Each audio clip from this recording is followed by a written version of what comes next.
వీడు ఉన్న స్కూల్లో మాయం చేస్తాడు, ఉన్న స్కూల్లో మాయం చేస్తాడు. వీళ్ళ గత బీఆర్ఎస్ ప్రభుత్వం కేసీఆర్ గారు ఆరంభింపజేసినటువంటి విద్య, ఇలా ప్రాథమిక హక్కు, రాజ్యాంగం కల్పించిన హక్కు, బాబాసాహెబ్ బిఆర్ అంబేద్కర్ గారి యొక్క ఆలోచన విధానానికి అనుగుణంగా ఏదైతుందో కేసీఆర్ గారు మరి విద్య ప్రోత్సహించాలని చెప్పి ఆలోచన చేస్తే ఈ దుర్మార్గుడు ఏదైతున్నదో మరి ఏమన్నా నాకు దోస్తు లేదే, నా అటువంటి వాళ్ళు బయటకు వెళ్ళగొడతాడే. నాది నాకు అప్పుడప్పుడు అనిపిస్తుంది, మా లక్ష్మీనరసింహరావు ఏమన్నాడు 25 ఏళ్ళు అనుబంధం అన్నాడా, ఆయనతో 25 ఏళ్ళు, కాంగ్రెస్తో నాకు 40 సంవత్సరాల అనుబంధం అని చెప్పి అంటున్నాను. ఈ 4 దశాబ్దాలు నేను కాంగ్రెస్ పార్టీ పెంచి పోషించిన, 4 దశాబ్దాలు కాంగ్రెస్ పార్టీ బలోపేతం కావడానికి కొరకు ఏదైతుందో నా కృషి, నా చెమట ఉందని చెప్పంటాను.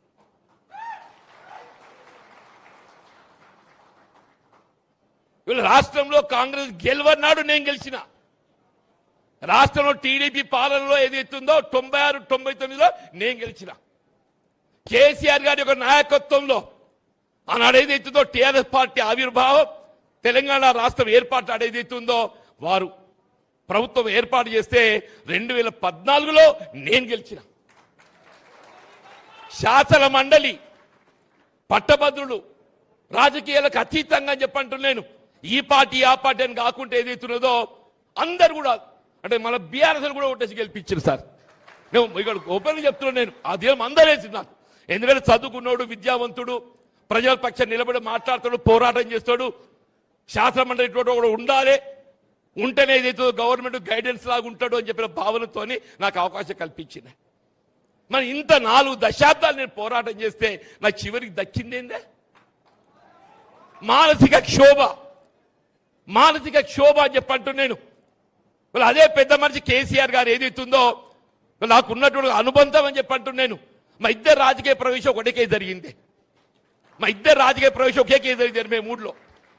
వారు నాపై ఉండే అభిమానంతో ఏదైతుందో నాకు చేయూతలు ఇచ్చిండు, నాకు చేయూతలు ఇచ్చిండు అని చెప్పంటున్నా. నన్ను బీఆర్ఎస్ పార్టీలో చేర్చుకోవడమే కాదు, ప్రధాన కార్యదర్శిగా బాధ్యత అప్పగించి ఇవాళ ఈ తెలంగాణ కంటకుని రేవంత్ రెడ్డి దించడం అనే ఒక బాధ్యతలు ఏదైతుందో నాకు పాత్ర ఇచ్చిన. వీళ్ళ రాష్ట్రం ఉన్నది కాంగ్రెస్ పార్టీ కాదు, రాష్ట్రంలో కాంగ్రెస్ పార్టీ లేదు ఆయన, అది మాయమైపోయింది. నేను పోయినట్టే కాంగ్రెస్ మాయమైంది. నా అటువంటి వాడు బయట వెళ్ళిన కాంగ్రెస్ పార్టీ ఉంటుందే. ఇది Revanth Reddy private limited company. ఇప్పుడు ఏంది ఇక్కడ ఉన్నది, Revanth Reddy private limited company. పాపంగా ఆడబిడ్డ మీనాక్షి నటరాజన్ ఏదో నేను ఇంత పార్టీని దీన్ని ఇంత బాగు చేస్తా అని చెప్పి వస్తే ఆమెను కూడా ఏదైతుందో ఇవాళ బలి తీసుకున్నాడు దుర్మార్గుడు రేవంత్ రెడ్డి అమ్మ అంటున్నాను. మరి దయచేసి వీళ్ళందరం కూడా వాళ్ళున్న పరిస్థితులు చూస్తుంటే, వీళ్ళ మొన్న సర్వే వచ్చింది, 119లో 84, 86 గెలవబోతున్నాం బీఆర్ఎస్ పార్టీ. అందులో మీ సార్ కూడా ఉన్నాడు లక్ష్మీనరసింహరావు గారు.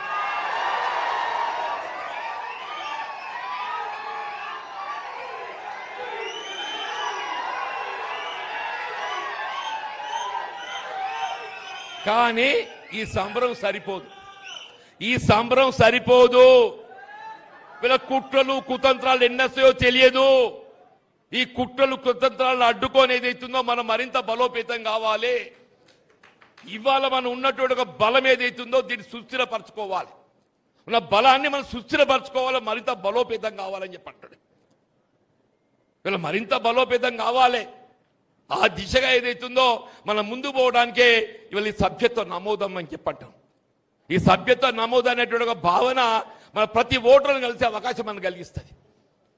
ఊరికే మెంబర్షిప్ అట్లా పోయి ఇట్లా ఒట్టి 10 రూపాయలని కాదు, మన పార్టీ ఆలోచన విధి విధానాలను తెలియచేయాలి. వీళ్ళ గతంలో మనం ఏం అందించినాం, వీళ్ళు ఏం కోల్పోతున్నాం కూడా తెలియజెప్పాలని చెప్పంటున్నాం. ఆ చెప్పే మన ఓటర్ని ఏదైతున్నదో మన వైపు ఆకర్షించి మన సభ్యత్వ నమోదు ప్రక్రియలో ఏదైతే చేర్చుకోవాలని చెప్పండి. ఆ దిశగా పోవటానికి కొరకే ఇవాళ ఈ కార్యక్రమాన్ని ఏర్పాటు చేసుకోమని చెప్పండి. ఏదేమైనా ఇవాళ ఇంత మంచి కార్యక్రమం కేటీఆర్ గారి మరి ఆధ్వర్యంలో నిర్వహింపబడుతుంది. ఇవాళ కేసీఆర్ గారి యొక్క ఆలోచన విధానానికి కార్యరూపం ఇవ్వబోయేది కేటీఆర్ గారు అని చెప్పి అంటున్నారు.